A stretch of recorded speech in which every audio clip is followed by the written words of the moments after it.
All right, happy Sunday. Hopefully you had a great weekend. Let's talk about sleep just a little bit. Sleep is such an important part of a weight loss. It's such an important part to really have a great positive mindset, great powerful day, and just really not having those crashes throughout the day. So let's just make sure that you're gonna get the most effective sleep possible. So there are a few strategies we can put into place in order to maximize the time you are spending in the bed, just because sleep is like a third of our life. So we spend a third of our lifetime in the bed. It is pretty crazy to think about it, just because when we sleep we don't think about like we are in the bed, but that's why it's such important to really maximize the time in the bed. So the tip number one, which I really would go with, is the amount of the caffeine that you've been consuming on a daily basis. My own little strategy I have: the first thing when I wake up, I have my big cup of coffee, which has roughly around 150 to 200 milligrams.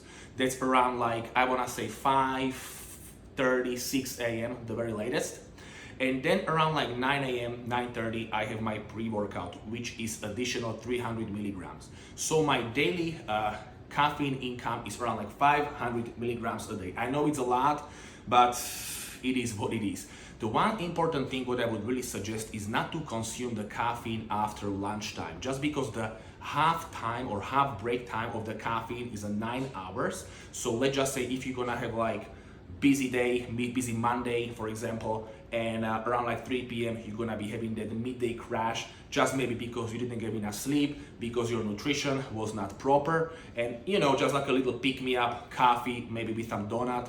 So what's gonna happen, just when you're gonna go to sleep, that caffeine is still in your system, still in your bloodstream. So when you're gonna go to sleep, you're gonna still have, or you might still have, those running thoughts. Sometimes for some people, the caffeine doesn't really influence the sleep. However, even though they fall into sleep, even when they have just a coffee right before bed, because I know a few people that they have coffee, let's just say, or energy drink 7 p.m. and they have no trouble to go to sleep around like at 10 p.m.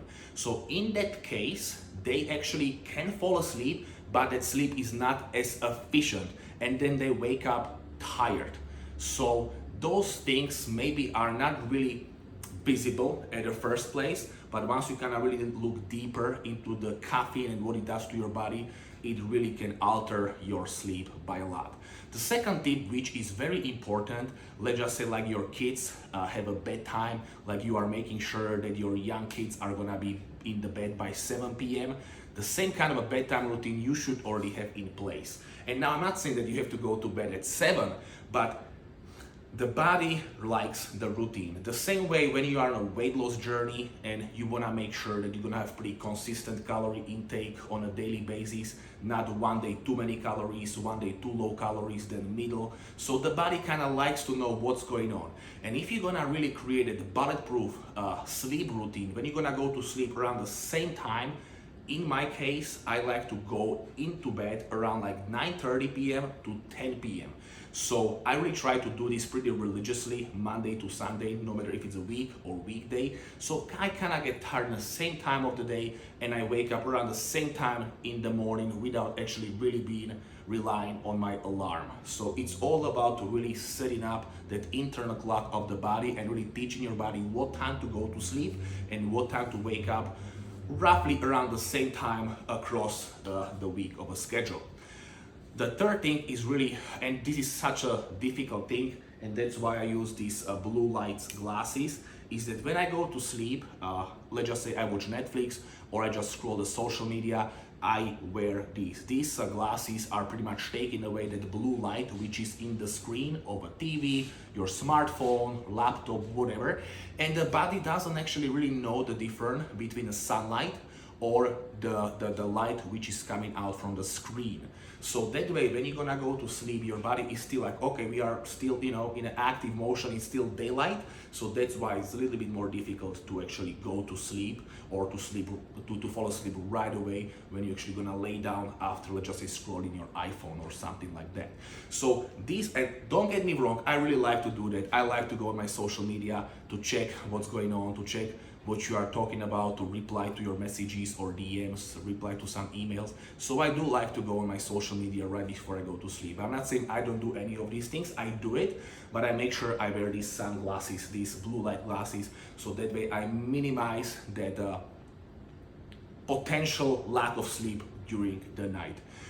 The same comes down to a weight loss. Let's just say that you are really on a weight loss journey, you are doing your workouts, you are eating your meals, but you are just sleeping 4 to 5 hours a night. First thing why it's so difficult to really lose the weight is just because your cortisol, the hormone which really is relying for amount of the hunger that you feel, is gonna be through the roof. Also, the body doesn't recover, let's just say, from the workouts before. So in general, if you don't have enough sleep, it is much more difficult to actually lose the weight. So with that said, sleep is very powerful tool to really, for weight loss. It's such a powerful tool to keep your mindset sharp. It is such a powerful tool to really get rid of anxiety, some depressions, and really just overall, it is such a beneficial thing to really consider, to have at least those 7 up to 8 hours per night. So I hope that this video kind of gave you like a little reminder that sleep is very important, and it's important not to neglect it, because just by really neglecting the sleep, you're gonna really neglect a lot of different things in your life. So those opinions like I don't need to sleep, I'm gonna sleep when I'm gonna be dead, or when I'm died, I'm gonna sleep. I'm sure that you heard this saying before. I mean, it is such a nonsense saying, and always when somebody tell me this, like I'm gonna sleep once I'm gonna die, you know, it just doesn't make sense. So if you really wanna shoot for longevity, if you really wanna shoot for a successful weight loss, if you really wanna shoot for that maximal productivity throughout the day, I really suggest to really look into your sleep. Make sure not to have a caffeine after lunchtime. Make sure to really have the sleeping time throughout the week around the same time, so the schedule of you going to sleep, going to bed is not all over the place. And also make sure that you're gonna really stay away from social media or watching a Netflix. And if you do so, make sure to have a blue light sunglasses, or the glasses that they take the light out of the screen. So anyway, hopefully this was helpful. Have a nice, positive and strong week in front of you. Make sure to crush your goals, make sure to crush your workouts, make sure to crush your diet, and let's go on to a successful and strong week. Talk to you soon.